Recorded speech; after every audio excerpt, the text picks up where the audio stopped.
What's up, everybody? Michael Silva here. Buckle up. It is a very, very bumpy environment out there. And in today's episode, I'm going to try to help you best navigate it. Oh, this right here is a 1-minute chart of the E-mini futures. And as you can see here, futures just recently opened and we're already down 1.5%. And we're seeing some very large range 1-minute candles, which tells me there's a lot of volatility in the system. And you can just look at these monster waves of volatility, including this one right here. And you can tell that it's pretty crazy times right now. To give you an analogy, I talk about Mavericks. Right here, that's volatility. That's what we saw today, and that's what we've been seeing. And this right here is you trying to ride this specific wave. Understand that you need to be very, very tactical in this environment, and you need to be very, very careful in this environment. And in today's episode, I'm going to try my best to help you navigate that. You're watching the Stock Market Brief Show. My name is Michael Silva. We use technical analysis and intermarket analysis to get a good idea as to where the market might be headed next. Be sure to hit that thumbs up button for me. And if you haven't subscribed, what are you waiting for? Can you do it? I'm almost at 100K. Woo! Party on, everybody! Before we hop into today's episode, it is brought to you in partnership with FTX. Yeah, that's right. I'm pretty happy about partnering with FTX. I'm going to be doing more crypto analysis because of it, so you'll be hearing more about FTX, more on them later in the episode. Let's get into it.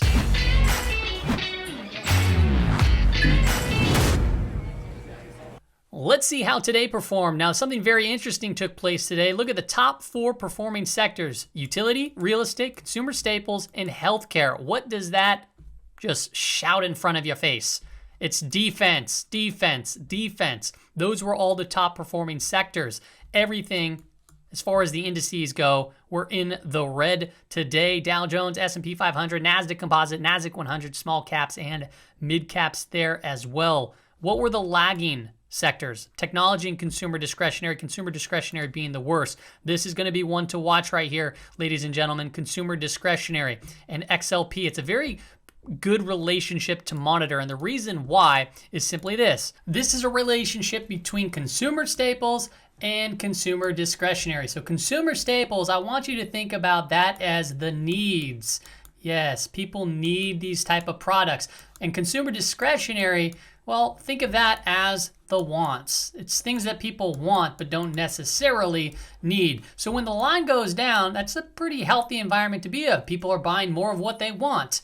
But when the line goes up, what you can think is, well, the needs are becoming more important than what people want. And we'll hop into this more, but notice here, consumer staples is starting to outperform consumer discretionary. You can see the higher highs and higher lows, and it's breaking out of this previous area of resistance, telling us that consumer staples is going to be a sector to watch. Take a look at yields. The curve, the 10 and 2 curve, down, flattened even more. It's at 0.33. Why aren't more people talking about this? I think it's going to keep continuing to hear it more and more and more frequently, but this almost, to me, is like imminent of a recession. And we're talking about high inflation, right? Out of control inflation, and we have this going to an inversion, which tells me that there could be very well a recession in the near future.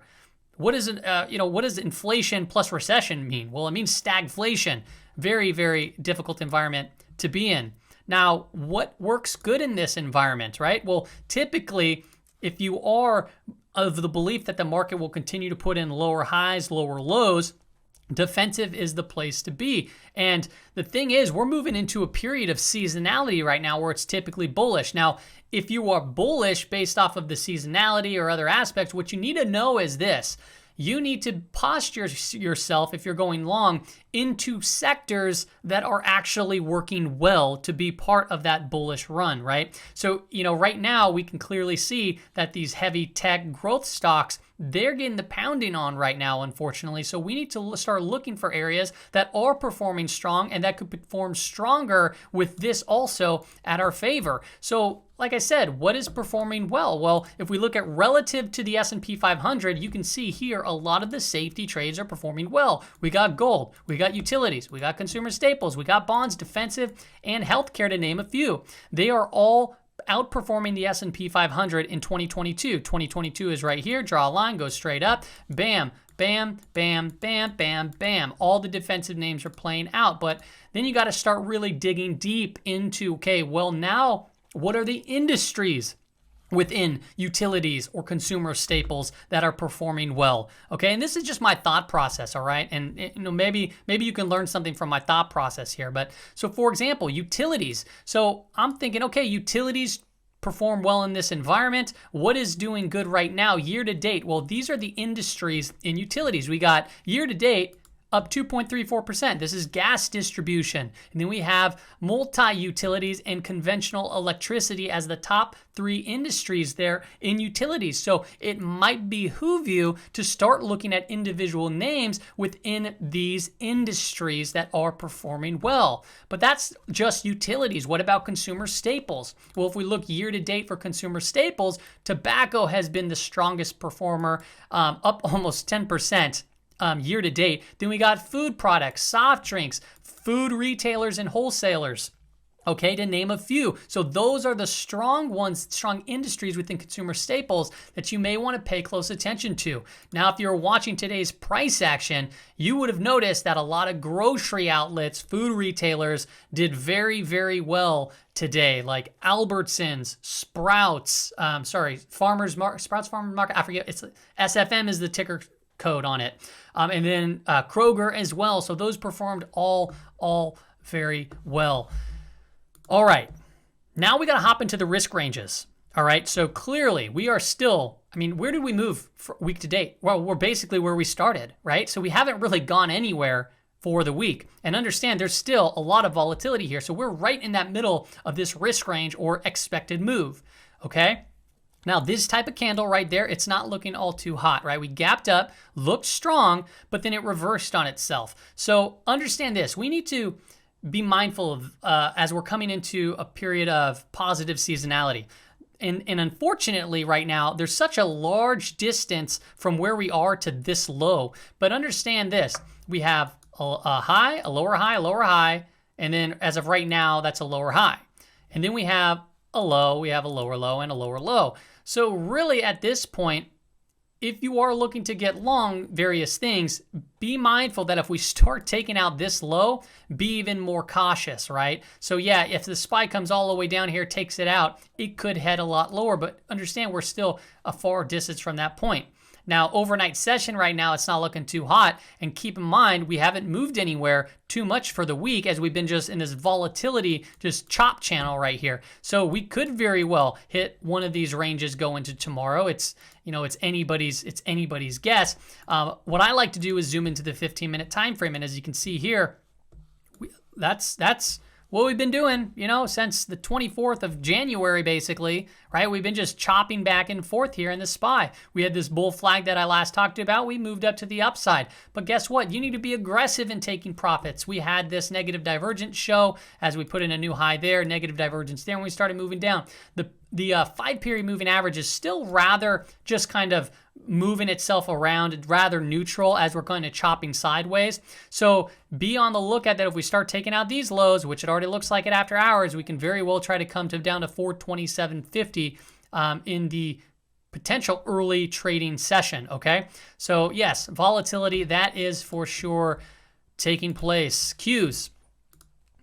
We haven't really moved anywhere. This is a bearish engulfing candle. We gapped up and we pretty much closed at the low of the day. Where are we relative to the risk range? Pretty much nab dab in the middle. We have that weakness in the overnight session, lower highs, lower lows, below all those key moving averages, right? So nothing good happens under the 200-day moving average. You can see the 50 period on the RSI right here. You could see that is still holding as a level of resistance. So that is not good to see. And we're having, like I said, those lower highs and lower lows. All right. So tech is getting hit right now. Be careful. Qs on the 15-minute time frame. You can just see here all that volatility chop back and forth, that negative divergence on the RSI and the PMO. All right, so 335 may act as an area of support because it has before, and that's in confluence with the lower risk range or expected move, whatever you want to call it.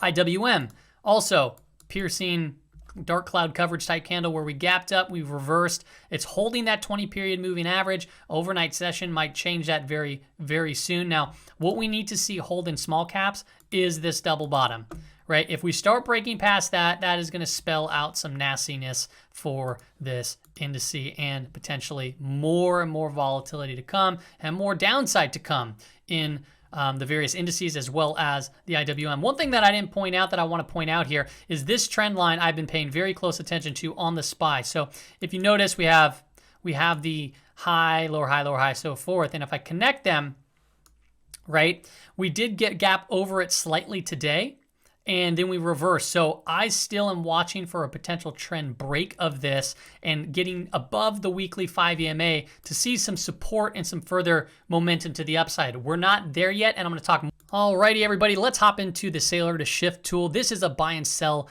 tool that I use to help catch the bigger moves and protect myself from the downside. When the rate of change flips from positive down to negative, it is a sell signal. So one like this, boom, to the downside. When the rate of change goes from down here, which is negative, right below the 0 line, to positive, that is the buy signal.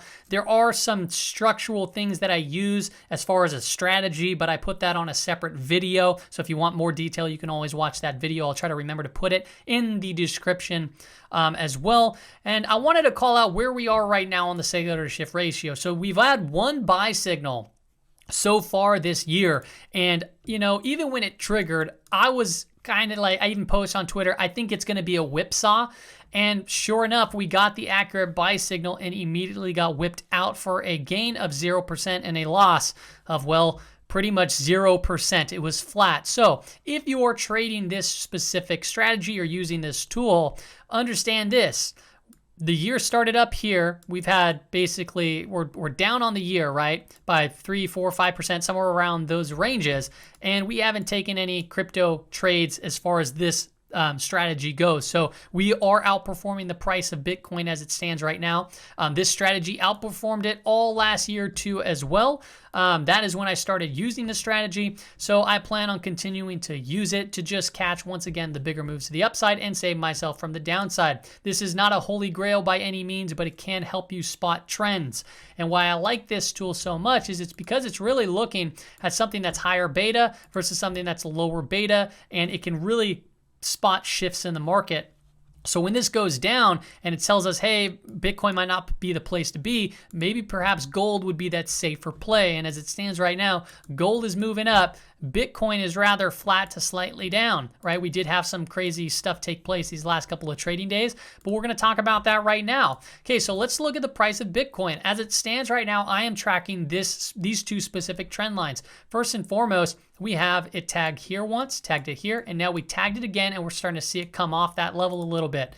Other than that, we've had this low and we've had this low as well. So it's kind of trending along these opens and closes and all this kind of the meat of the candles. Some people might wonder, why aren't you drawing the trend line from down here to down here? The reason why is there's because a lot more data right here. So if we have a candle close below this blue line, I would expect to be some more further downside. So that is what I am watching out for. So as it stands now, we are still well below that 200-day moving average. We still have a sell signal as it stands right now, no buy signal on the price of Bitcoin. As far as the relative strength line goes, we are positive, but it is pointing back down.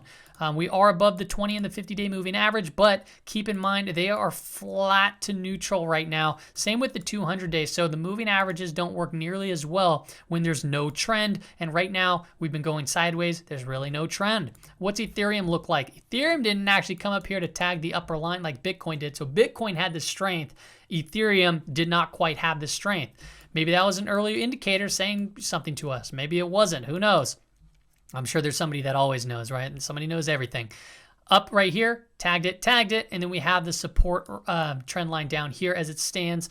The relative strength line between Ethereum and the S&P 500. You can see here it's below that 50-period moving average. We're starting to see some weakness. So if we get a close below this 2600, right, that level, if we get a couple daily closes below there, that could spell out some further downside in the price of Ethereum. Understand this, and what I've been noticing is Bitcoin and the NASDAQ, right, or the S&P 500, the stock market, I would say tech stocks, they've had a very interesting correlation, right? And just basically, Bitcoin has just been a higher beta, which means that it's more volatile than the market.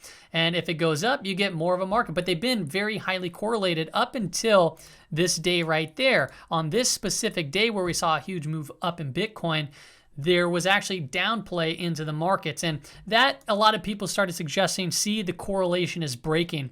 But that was simply one day. And I want to remind everybody that it was one day. So we shouldn't get overly too excited or too bullish given the context of all the geopolitical risks out there right now. So we need to be very mindful of that, to not just flip full bull mode or flip full bear mode or whatever the case may be for you. You need to be very cautious in this current environment and understand it still has a longer track record as it stands right now of being a high correlation, being highly correlated to the broader indices.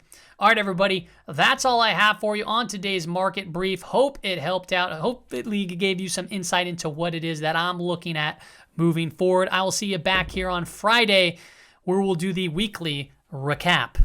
See ya later.